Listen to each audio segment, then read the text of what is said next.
Hello students, मैं आपका chemistry educator doctor Sunil Kushwaha. बेटा, आज की क्लास को स्टार्ट करते हैं। तो आज की क्लास में हम पढ़ने वाले हैं इलेक्ट्रोलिटिक सेल। तो इलेक्ट्रोलिटिक सेल क्या होता है? आपसे मेरा कहना है कॉपी और पेन को साथ में लेकर के बैठें ताकि आप मेरे साथ प्रॉपर नोट्स भी बनाते चलें।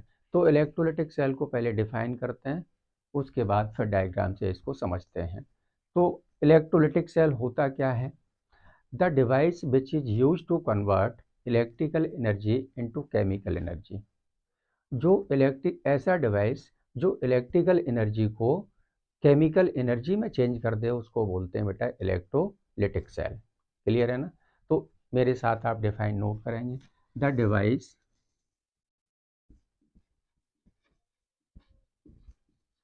which is used to convert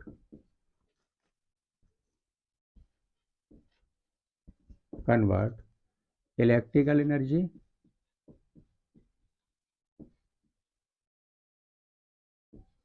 into chemical energy.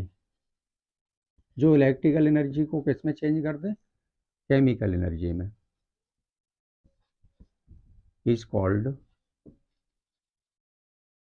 Electrolytic cell.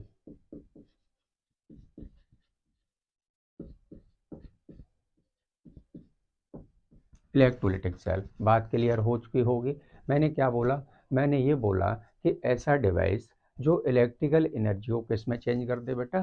Chemical energy में चेंज कर दे, उसको हम बोलते हैं इलेक्ट्रोलिटिक सेल। क्लियर है ना? अब डायग्राम से समझते हैं इसको कि ये होता क्या है सर। इलेक्ट्रोकेमिकल सेल में बेटा हम दो बेसिल लेते थे, लेकिन इलेक्ट्रोलिटिक सेल में एक ही बेसिल लेते हैं। दोनों में डिफरेंस भी समझते जाएंगे आप। वहाँ पर दोनों बेसिल में अलग अलग, इलेक्ट्रोकेमिकल सेल की बात कर रहा हूँ मैं।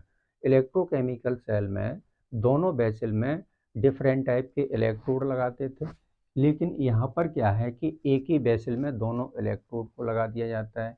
तो यहाँ पर हमने ये एक बेसिल लिया है, उसमें दो इलेक्ट्रोड लगा दिए हैं। इसको बोला है मैंने inert electrode. Inert electrode. Electrolytic cell में इनर्ट इलेक्ट्रोड यूज करते हैं, लेकिन इलेक्ट्रोकेमिकल सेल में दोनों ही जो इलेक्ट्रोड होते थे वो रिएक्टिव इलेक्ट्रोड होते थे।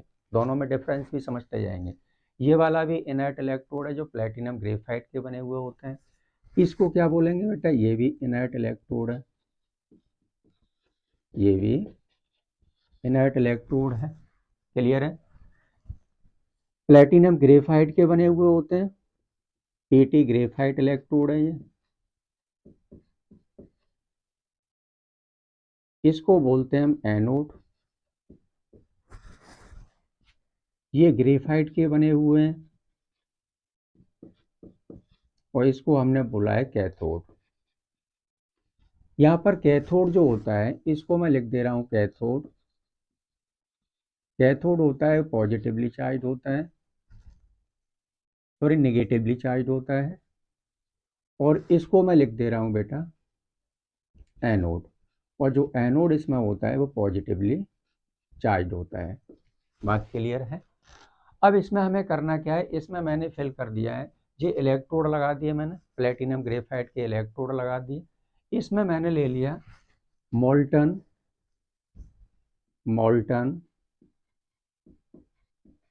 और फ्यूज्ड। मोल्टन और फ्यूज्ड का मतलब क्या हो गया? कंसंट्रेटेड NaCl ले रखा है मैंने इसमें, कंसंट्रेटेड NaCl, मोल्टन और फ्यूज्ड NaCl।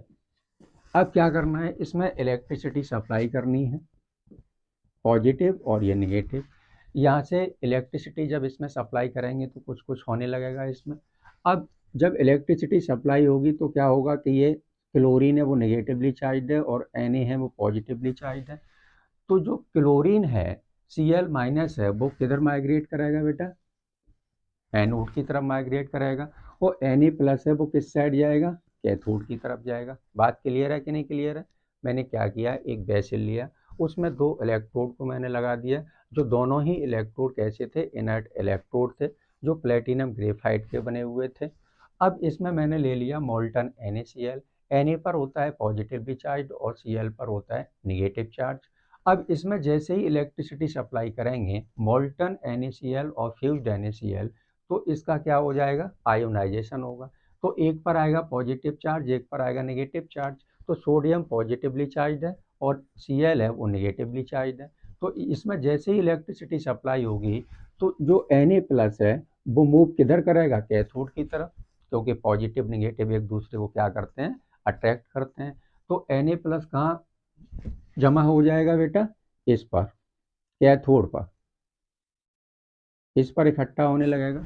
और क्लोरीन गैस कहाँ पर जाएगी, क्लोरीन गैस जाएगी एनोड पर, क्योंकि इस पर नेगेटिव चार्ज है और एनोड है वो पॉजिटिवली चार्ज है। बात क्लियर है। वहाँ पर बेटा जो इलेक्ट्रोकेमिकल सेल था वहाँ पर एनोड पर ऑक्सीडेशन होता था, तो यहाँ पर भी एनोड पर ऑक्सीडेशन ही होगा। कैथोड पर इलेक्ट्रोकेमिकल सेल में रिडक्शन होता था, तो यहाँ पर भी रिडक्शन होने वाला है। क्लियर है। तो यहाँ पर देखते हैं कि एनोड पर क्या हो रहा है। At anode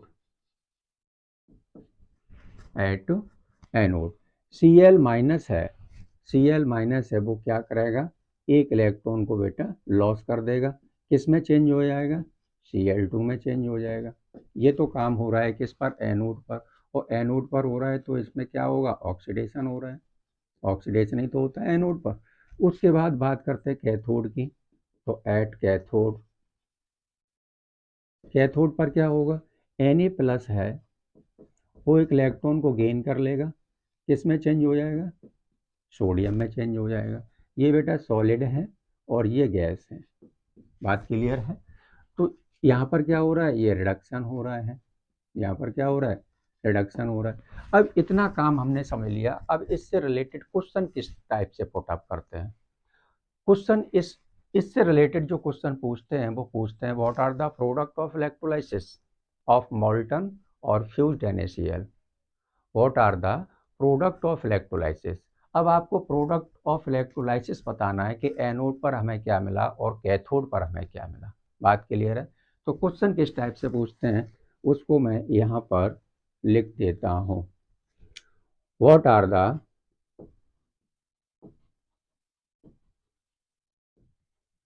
product of electrolysis of molten NaCl। तो इस क्वेश्चन में हमें इस थ्योरी के बेस पर लिखना क्या है, आंसर कैसे बनाएंगे इसका। सोडियम कहाँ पर डिपोजिट हुआ बेटा, कैथोड पर डिपोजिट हुआ। क्लोरीन गैस हमें कहाँ मिली, एनोड पर मिली। तो इसमें हमें क्या क्या पॉइंट लिखने हैं इस क्वेश्चन में। पहला पॉइंट लिखना है, sodium metal deposited at cathode, deposited at cathode. और क्लोरीन गैस मुझे कहाँ मिल रही है, एनोड पर मिल रही है। तो सेकंड पॉइंट में लिखूंगा इसके आंसर में मैं, Cl2 gas evolved at anode. Anode पर क्या मिली मुझे, क्लोरीन गैस मिली। बात क्लियर है। तो इसको आप नोट कर लो, फिर हम आगे बढ़ते हैं।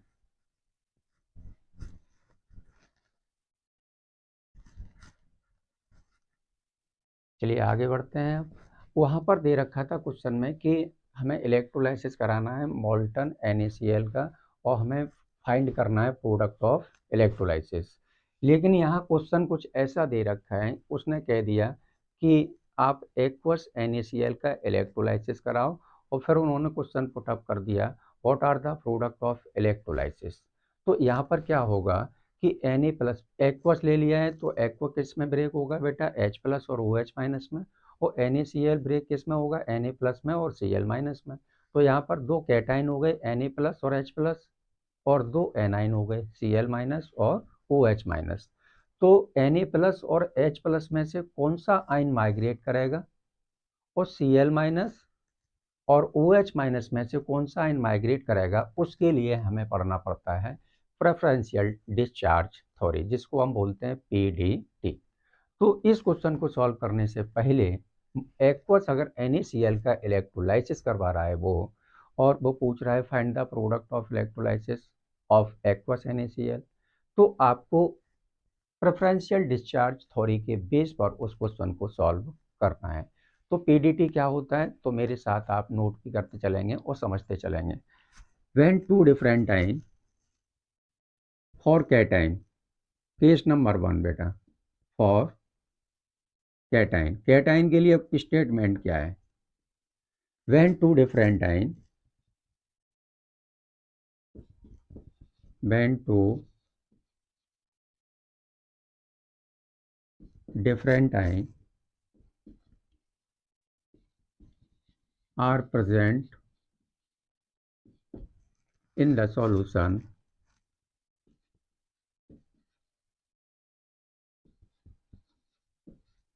when two different ions are present in the solution, then that ion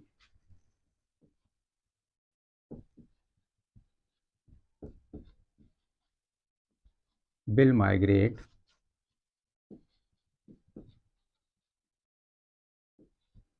first which has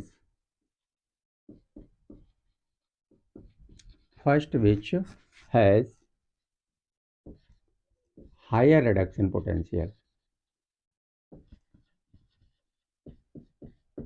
higher reduction potential। तो ये तो पीडीटी का फर्स्ट स्टेटमेंट है बेटा कि इलेक्ट्रोकेमिकल सीरीज में जिसका हायर रिडक्शन पोटेंशियल होगा वही वाला आयन माइग्रेट करेगा। बात क्लियर है? तो पहला पॉइंट मैंने नोट कर दिया है। फिर एक बात समझ लो, कहने का मतलब ये है कि इलेक्ट्रोकेमिकल सीरीज को तो आपको याद करना ही पड़ेगा। तो इलेक्ट्रोकेमिकल सीरीज आपको याद है तो इस क्वेश्चन में आपको ज़्यादा प्रॉब्लम नहीं होगी, आपको तुरंत पता चल जाएगा कि इलेक्ट्रोकेमिकल सीरीज में कौन सा मेटल ऊपर है कौन सा नीचे है।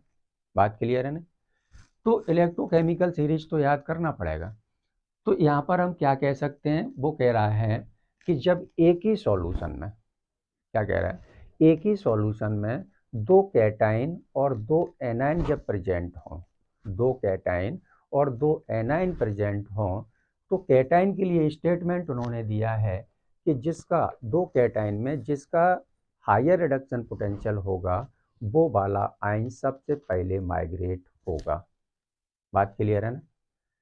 तो यहाँ पर सेकंड पॉइंट क्या कह रहा है, सेकंड स्टेटमेंट उन्होंने दिया है फॉर एनाइन के लिए, एनाइन में क्या करना है हमें, फॉर एनाइन, तो tendency to migrate, tendency to migrate, note भी करते चलेंगे इसको अच्छे से। Tendency to migrate, SO4 2 negative की टेंडेंसी सबसे कम, NO3 की इससे ज़्यादा, OH की इससे ज़्यादा, Cl की इससे ज़्यादा, Br की इससे ज़्यादा और I की सबसे ज़्यादा टेंडेंसी होती है माइग्रेशन की। बात क्लियर है ना? तो इसको याद कैसे रखना है आपको मैं ट्रिक नीचे लिख देता हूँ, कैसे याद रखना है, सुनो,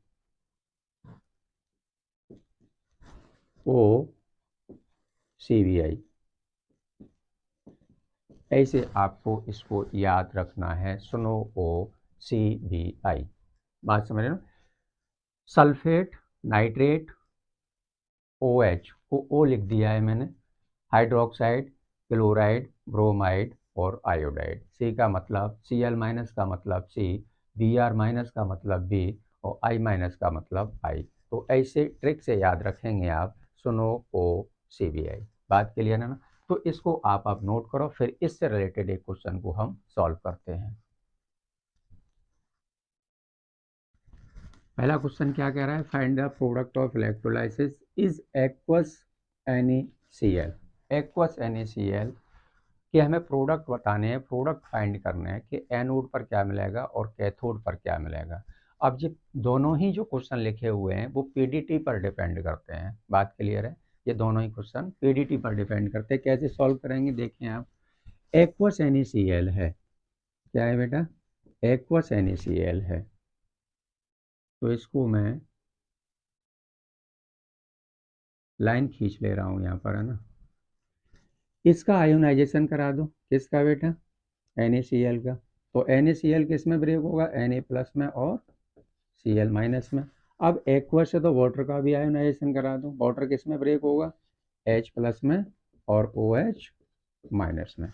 अब यहाँ पर देखो आप ध्यान से, क्या देखना है आपको कि इसमें Na+ भी है और H+ भी है। तो Na, यहाँ प्लस का साइन है, Na+ भी है और H+ भी है, तो मतलब 2 कैटाइन है मेरे पास। तो PDT के फर्स्ट स्टेटमेंट में हमने क्या लिखा था, जब एक ही सॉल्यूशन में डिफरेंट टाइप के 2 कैटाइन प्रेजेंट हों तो उनमें से कौन सा आयन पहले माइग्रेट करेगा। तो वहाँ पर बताया था स्टेटमेंट नंबर 1 में हमने फॉर कैटाइन के लिए बताया था कि जिसका रिडक्शन पोटेंशियल ज़्यादा होगा वो आयन पहले माइग्रेट करेगा। तो रिडक्शन पोटेंशियल किसका ज़्यादा होगा इलेक्ट्रोकेमिकल सीरीज में, जो नीचे आता होगा। तो सोडियम बेटा इलेक्ट्रोकेमिकल सीरीज में ऊपर है, सोडियम के नीचे आता है हाइड्रोजन, तो हाइड्रोजन का रिडक्शन पोटेंशियल ज़्यादा होगा। हाइड्रोजन का इलेक्ट्रोड रिडक्शन पोटेंशियल ज़्यादा होगा, तो उसके लिए पॉइंट नंबर 1 में हमने यही बात बताई थी आपको, हायर रिडक्शन पोटेंशियल किसका है। तो बेटा हायर रिडक्शन, इसका लो रिडक्शन पोटेंशियल है, इसका हायर रिडक्शन पोटेंशियल है, तो मतलब ये माइग्रेट होगा, H+ माइग्रेट होगा। अब Cl- और OH- में चेक करो फटाफट से। अभी हमने एक ट्रिक लिखाई थी, सुनो O CBI, सुनो O CBI। तो O के बाद में Cl आ रहा है, तो Cl जो आयन है यही तो माइग्रेट करेगा, क्योंकि इसकी टेंडेंसी ज़्यादा है, माइग्रेशन की इसकी टेंडेंसी क्या है, OH से ज़्यादा है। तो इसमें Cl- माइग्रेट करेगा बेटा, और इसमें hydrogen gas H+ ion migrate करेगा। बात क्लियर है। तो यहाँ पर बात कर लेते हैं एट एनोड की। तो एट एनोड, एनोड पर क्या होगा, दिख रहा है ना, ब्लू कलर सही दिख रहा है। एनोड पर क्या होगा, एनोड पर तो बेटा वही जन्म से होता चला रहा है, मतलब ऑक्सीडेशन ही तो होगा ना, ऑक्सीडेशन होगा। तो यहाँ पर क्या लिख दें, Cl- एरो 1/2 और Cl2, क्या हो रहा है, ऑक्सीडेशन हो रहा है। बात क्लियर है। एट कैथोड पर क्या होगा, एट कैथोड पर तो रिडक्शन होता है ना, कैथोड पर रिडक्शन होता है। तो H+ क्या करेगा, इस इलेक्ट्रॉन को गेन कर लेगा, यहाँ पर एक इलेक्ट्रॉन और रिलीज करेगा ये प्लस इलेक्ट्रॉन, और यहाँ पर लिख दे रहे हैं ऑक्सीडेशन। अब कैथोड पर क्या होगा, कैथोड पर क्या होगा, जो क्लोरीन ने इलेक्ट्रॉन रिलीज किया हुआ है, मतलब लॉस किया है, इस इलेक्ट्रॉन को ये H+ ले लेगा। तो H+ प्लस इलेक्ट्रॉन एरो किस में चेंज हो जाएगा, 1/2 H2 में। इसको बोलते हैं हम बेटा गैस, ये भी गैस है और ये भी गैस है। बात क्लियर है ना। तो यहाँ पर कौन कौन से प्रोडक्ट हमें फाइंड कर रहे हैं, 2 प्रोडक्ट हमें मिले हैं, एक एनोड पर मिला है और एक कैथोड पर मिला है। एनोड पर मुझे क्या मिला है, देखो दिख रहा है, एनोड पर मुझे मिलेगी बेटा क्लोरीन गैस, और कैथोड पर मिलेगी मुझे हाइड्रोजन गैस। तो इससे रिलेटेड क्या पॉइंट लिखने हैं आपको आंसर में, आंसर में पॉइंट लिखने हैं product of electrolysis, product of electrolysis, point number 1। Cl2 gas कहाँ मिली मुझे, एनोड पर। तो यहाँ लिखेंगे Cl2 gas evolved at anode. बात क्लियर है। सेकंड पॉइंट में देखो बेटा, हाइड्रोजन गैस कहाँ मिली, कैथोड पर। तो H2 gas evolved at cathode. Hydrogen gas मुझे मिली कैथोड पर। अब इसमें बचा क्या, देखो Na+ बचा और OH- बचा। क्लियर है, दिख रहा है ना। ये तो माइग्रेट दोनों आयन कर ही गए, Cl- H+, Cl- H+, ये दोनों ही आयन माइग्रेट कर गए। अब इसमें बचा क्या हमारे पास, Na+ बचा और OH- बचा। तो Na+ और OH- क्या बना लेगा, NaOH बना लेगा। और इस सॉल्यूशन की जो नेचर होगी वो कैसी होगी, बेसिक होगी। तो नेचर ऑफ सॉल्यूशन में लिख देंगे third point nature of solution की नेचर कैसी होगी बेटा, बेसिक होगी। मुझे आशा है आपसे कि ये क्वेश्चन आपको पीडीटी का समझ में आ गया होगा। चलिए अगले क्वेश्चन को देखते हैं बेटा। अगला क्वेश्चन क्या कह रहा है, find the product of electrolysis is aqueous, क्या लिखा हुआ है, aqueous copper sulphate with platinum electrode. और प्लेटिनम इलेक्ट्रोड क्यों लगाया हुआ है, क्योंकि ये इनर्ट इलेक्ट्रोड होता है। बात क्लियर है, ग्रेफाइट के इलेक्ट्रोड लगाए हम या प्लेटिनम के इलेक्ट्रोड लगाए। तो यहाँ पर एक्वस है, तो इसको देख लेते हैं कैसे सॉल्व करना है। CuSO4 किस में ब्रेक होगा बेटा, Cu2 पॉजिटिव में और SO4 2 नेगेटिव में। H2O किस में टूटेगा, H2O टूटेगा H+ में और OH- में। बात क्लियर है, जो काम हमने यहाँ पर किया था वही काम हमें यहाँ रीचेक करना है बेटा, ठीक है ना। तो यहाँ पर क्या होगा, ध्यान से देखना आप, इन दोनों में पहले चेक करो कौन सा आयन माइग्रेट करेगा और इनमें चेक करो कौन सा आयन माइग्रेट करेगा। तो कॉपर और H+ में देखो, इसमें टेंडेंसी किसकी ज़्यादा है, मतलब रिडक्शन पोटेंशियल किसका ज़्यादा है, हायर रिडक्शन पोटेंशियल किसका ज़्यादा है। तो हाइड्रोजन के नीचे इलेक्ट्रोकेमिकल सीरीज की अगर मैं बात करूं, और ये बेटा आपको याद करनी पड़ेगी, इलेक्ट्रोकेमिकल सीरीज तो आपको याद करनी है। तो हाइड्रोजन के नीचे आता है कॉपर, तो कॉपर का रिडक्शन पोटेंशियल ज़्यादा होगा किससे, हाइड्रोजन से। तो इसमें कौन सा आयन माइग्रेट करेगा, कॉपर आयन माइग्रेट करेगा। इसमें देख लो फटाफट से सेकंड पॉइंट, पीडीटी के सेकंड पॉइंट में मैंने क्या लिखा था, सुनो OCVI। तो सल्फेट से ज़्यादा टेंडेंसी होती है किसकी, माइग्रेशन की जो टेंडेंसी होती है वो सल्फेट से ज़्यादा होती है OH- की। तो OH- बेटा माइग्रेट होगा। तो यहाँ पर देखो क्या रिएक्शन होने वाली है, Cu करके लिखूंगा मैं, 2Cu2 पॉजिटिव, ये पहले इसको लिख लेते हैं क्योंकि एनोड वाला काम पहले कर लेते हैं, एट एनोड। और एनोड पर क्या होता है, ऑक्सीडेशन होता है, ऑक्सीडेशन में हमेशा इलेक्ट्रॉन लॉस होते हैं। बात क्लियर है। तो 4 OH- एरो 2H2O और प्लस O2, और कितने इलेक्ट्रॉन रिलीज करेगा, ये 4 इलेक्ट्रॉन रिलीज करेगा। यहाँ पर क्या हो रहा है बेटा, ऑक्सीडेशन हो रहा है। अब कैथोड पर क्या होगा, ये 4 इलेक्ट्रॉन कॉपर ले लेगा। तो एट कैथोड, कैथोड पर तो रिडक्शन होता है ना, कैथोड पर रिडक्शन होता है। तो 2Cu2 positive plus 4 electron, arrow किस में चेंज हो जाएगा, ये 2Cu में चेंज हो जाएगा, सॉलिड मेटल में चेंज हो जाएगा। तो कैथोड पर डिपॉजिट क्या होगा, कॉपर मेटल। कैथोड पर क्या डिपॉजिट होगा, कॉपर मेटल। ऑक्सीजन गैस कहाँ पर निकलेगी, एनोड पर ऑक्सीजन गैस निकलेगी।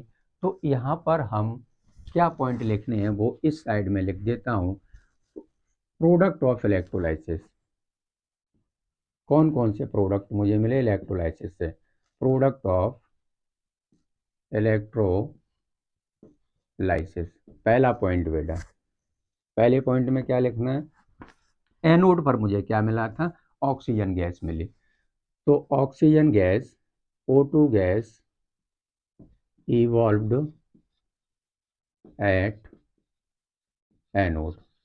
सेकेंड पॉइंट में कैथोड पर मुझे क्या मिला, कॉपर मिला। जो कॉपर होगा वो कहाँ पर जमा हो जाएगा, कैथोड पर जमा हो जाएगा।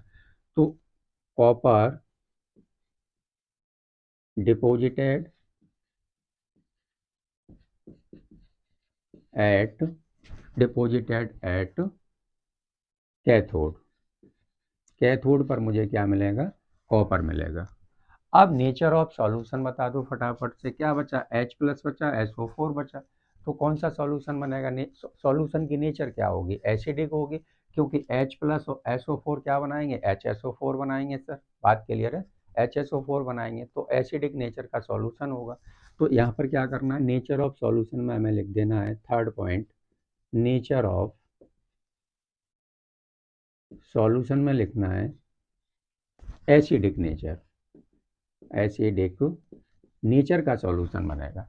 तो इसको आप नोट कर लो फटाफट से, फिर आगे बढ़ते हैं।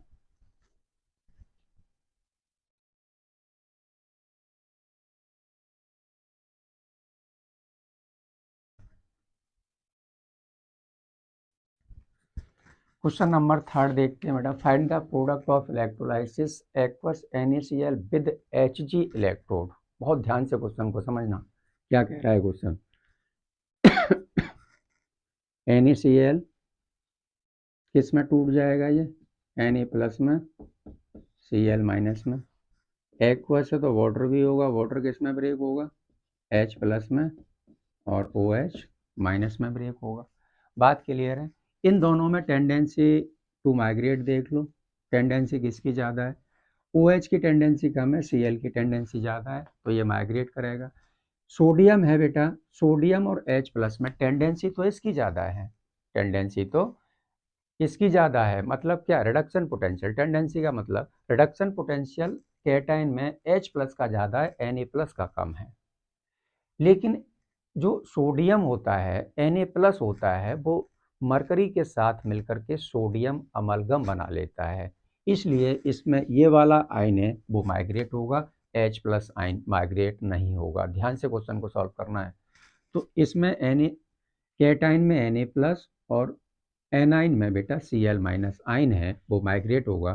तो कैथोड पे, सॉरी एनोड पे क्या हो रहा होगा, एट एनोड, एनोड पे क्या हो रहा होगा, एनोड पे बेटा Cl माइनस है, इलेक्ट्रॉन को गेन, इलेक्ट्रॉन को लॉस करेगा, Cl2 में चेंज हो जाएगा, और इसका एनोड पे हमेशा होता है ऑक्सीडेशन, एक इलेक्ट्रॉन इसने लॉस किया और क्लोरीन गैस में चेंज हो गया। एट बेटा कैथोड की बात कर लो, कैथोड पर क्या होगा, इस इलेक्ट्रॉन को ये सोडियम आयन है वो गेन कर लेगा,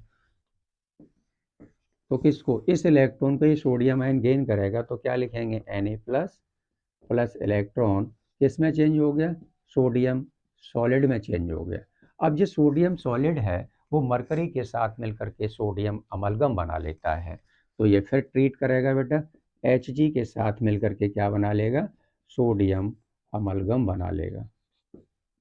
इसको बोला मैंने सोडियम अमलगम। तो कैथोड पर हमें क्या मिला, कैथोड पर हमें मिला सोडियम अमलगम, और एनोड पर हमें क्या मिला, क्लोरीन गैस। तो find, sorry, product of electrolysis, answer में क्या क्या पॉइंट लिखना है, product of electrolysis, product of electrolysis में पॉइंट नंबर 1 क्या है, point number 1, chlorine gas Cl2 gas evolved at anode, anode पर मुझे मिलेगी बेटा क्लोरीन गैस, कैथोड पे क्या मिलेगा, सोडियम अमलगम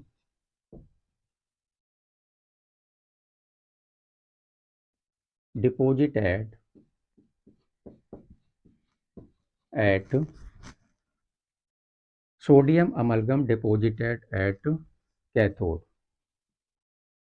सोडियम अमलगम मुझे कहाँ मिलेगा, कैथोड पर मिलेगा। तो इस क्वेश्चन को ऐसे सॉल्व करना है, तो इसको आप नोट करो, फिर आगे बढ़ते हैं।